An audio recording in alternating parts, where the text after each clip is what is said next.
Hello दोस्तों। आज की कहानी हमारी एक काफ़ी स्पेशल कहानी है, तो इसको ध्यान से सुनना। मैं आपको बता दूं, ये कहानी मेरे एक पुराने दोस्त राहुल की है। राहुल एक केंद्र विद्यालय का स्टूडेंट था। केंद्र विद्यालय, जिसे शॉर्ट में केवी भी बोला जाता है, वो सरकारी स्कूल होते हैं और वो ऑलमोस्ट इंडिया के सभी डिस्ट्रिक्ट में उनकी ब्रांच होती है। और केंद्र विद्यालय में अक्सर गेम्स और कॉम्पिटिशन्स के लिए बच्चों को दूसरे केंद्र विद्यालय में भेजा जाता है। ऐसे ही एक बार राहुल और उसका एक दोस्त केवी में स्काउट एंड गाइड के कैंप अटेंड करने गए थे। कैंप 3 दिन का था और राहुल और उसका दोस्त बाकी सभी लोग जो वहाँ पर उस कैंप में जा रहे थे, वो सब जाने की तैयारी करने लगे थे। कैंप शुरू होने से एक दिन पहले 2 टीचर और सभी स्टूडेंट जो उस कैंप में जा रहे थे, वो सब कैंप के लिए निकल जाते हैं। जाते वक्त वो सभी लोग काफ़ी खुश थे, मानो जैसे सब कुछ बहुत अच्छा चल रहा हो और वो सभी दोस्त भी साथ में ही थे। पर जो आगे होने वाला था उनके साथ, उसकी उन्होंने कभी कल्पना भी नहीं करी थी। वहाँ पहुँचने के बाद सबसे पहले वो उस पूरे केवी को अच्छी तरह से देखने लगे थे। केवी का स्ट्रक्चर कुछ इस प्रकार था कि केवी की 2 बिल्डिंग थी और उन दोनों बिल्डिंग के बीच में एक प्लेग्राउंड था। पर इसमें अजीब बात ये थी, जो पहले वहाँ बिल्डिंग थी वो ठीक थी और काफ़ी अच्छी भी दिख रही थी, लेकिन जो दूसरी वाली बिल्डिंग थी वो काफ़ी पुरानी थी और वो काफ़ी टूटी हुई भी थी और देखने में थोड़ी डरावनी भी लग रही थी, मानो जैसे कि कोई भूत या हवेली या कोई भूत का घर हो। पूरे केवी को अच्छी तरह से देखने के बाद वो लोग अपने अपने रूम में चले जाते हैं और जो उन्हें रूम्स दिए गए थे वो न्यू वाली बिल्डिंग में थे और वो दूसरी जो पुरानी वाली बिल्डिंग थी उसमें उनका बस एक ही काम था। उस पुरानी वाली बिल्डिंग से उन्हें सिर्फ पानी लेने ही जाना होता था, क्योंकि पूरे स्कूल में जो पानी की सप्लाई थी और जो पानी की टंकी थी वो उसी पुरानी वाली बिल्डिंग में ही थी। कैंप के पहले 2 दिन बड़े अच्छे से बीत गए और उन्हें काफ़ी अच्छा भी लगा। उन 2 दिनों में उन्हें काफ़ी कुछ सीखने को भी मिला। तीसरे दिन दोपहर को कैंप ख़त्म हुआ और ख़त्म होने के बाद सारे स्टूडेंट्स लौट गए और जैसे ही सब लौट रहे थे तो दोपहर की थोड़ी देर बाद बारिश शुरू होने लगी थी। बिजली भी वहाँ पर गिर रही थी और इस वजह से ये उनकी सबसे बड़ी बदकिस्मती थी, जो उस दिन उन्हें कोई भी ट्रेन नहीं मिली थी वापस उनके घर जाने के लिए और मजबूरन उन्हें उस दिन वहीं पर रुकना पड़ा। और बारिश बंद होने के बाद जैसे ही शाम हुई तो वो सब डिनर के लिए चले गए।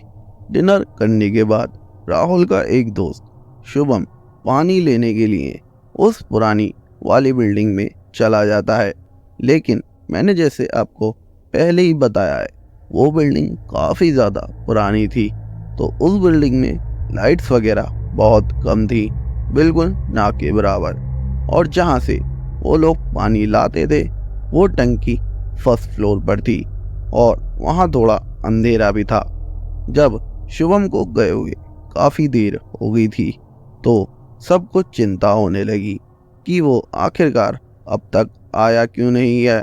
तो फिर राहुल ने तुरंत ही अपने दूसरे दोस्त आदित्य को आवाज़ लगाई और उससे कहा, ए शुभम को देखने के लिए चलते हैं। फिर वो लोग उसे ढूंढने के लिए पुरानी बिल्डिंग में जाते हैं।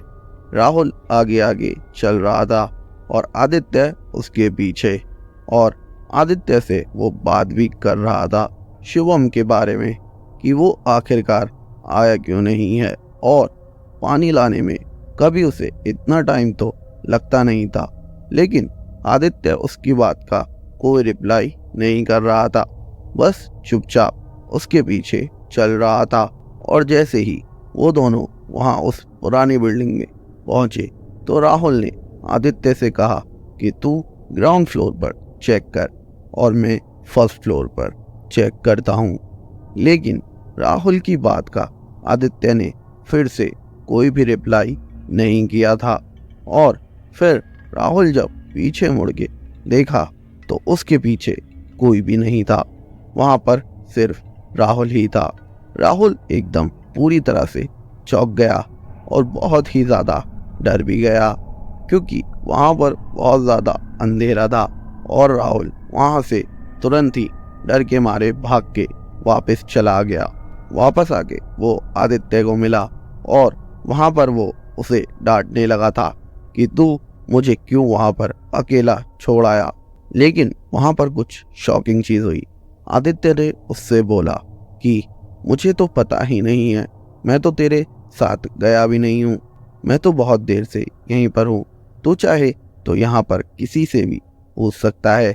और ये सुनकर राहुल और भी ज़्यादा डर गया, क्योंकि उसे अच्छे से याद था कि जब वो उस बिल्डिंग में जा रहा था तो कोई तो उसके पीछे आ रहा था, क्योंकि उसे उसकी परछाई बिल्कुल साफ साफ दिख रही थी और पैरों के चलने की भी आवाज़ आ रही थी। और अब आदित्य की बात सुनने के बाद वो ये याद करता है कि कोई साया था जो मेरे साथ मेरे पीछे पीछे आ रहा था। और ये सब महसूस करने के बाद राहुल के लिटरली रोंगटे खड़े हो जाते हैं और अब वो और भी ज़्यादा डरने लग जाता है। और उसके तुरंत बाद ही वो देखता है कि जो उसका दोस्त पहले बिल्डिंग में पानी लेने गया हुआ था वो अब बहुत ही तेज भागकर चिल्लाता हुआ आ रहा है और उसके सर पर चोट भी लगी हुई थी और वो बहुत ही ज़्यादा डरा हुआ था। वो सबके पास आता है और आते ही उसने जो बताया उसे सुनकर सबके होश उड़ गए। और उसकी बात सुनने के बाद बहुत से लोगों को काफ़ी दिन तक नींद भी नहीं आई। जब वो वहाँ पानी भर रहा था तो उसको वहाँ पर एक काली सी औरत नजर आई जो उसी को देख रही थी। और जैसे ही उसने उसे देखा तो वो उसे देखकर एक साथ कांप गया और बहुत ही ज़्यादा डर गया था। वो तुरंत ही वहाँ से भागा और जल्दबाजी में भागने की वजह से वो सीढ़ियों पर कूद गया, जिसकी वजह से उसके सर में चोट भी लग गई थी। और यही बात उसने सभी को बताई थी, जिससे सुनने के बाद सभी बहुत ही ज़्यादा डर गए थे। और जैसे तैसे करके उन सभी ने वो रात वहाँ पर बिताई और पूरी रात उनमें से कोई भी सोया नहीं था। और राहुल ने ये भी बताया था कि उस रात पूरी रात कुछ कुछ घंटे के गैप में उन्हें चलने की आवाज़ आती रही थी और वो फिगर भी बार बार कहीं ना कहीं किसी ना किसी बच्चे को दिखने लगी थी। पूरी रात यही सब चल रहा था और इस वजह से कोई सो भी नहीं पाया था। और अगले ही दिन वो सब अपने घर वापस आ गए और ये किस्सा यहीं पर ख़त्म हो गया और वो लोग अभी भी सेफ हैं और उनमें से किसी को भी कुछ नहीं हुआ है। लेकिन आज भी अगर उस पल का ख्याल उनके जहन में आता है तो वो उनकी रूह कांप जाती है, क्योंकि ये मैंने खुद देखा था।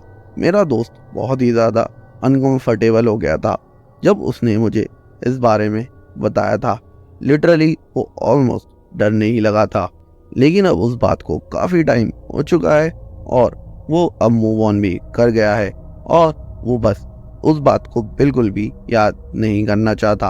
और वैसे ही उसके साथ जो भी लोग गए थे उनका भी सेम ही हाल है।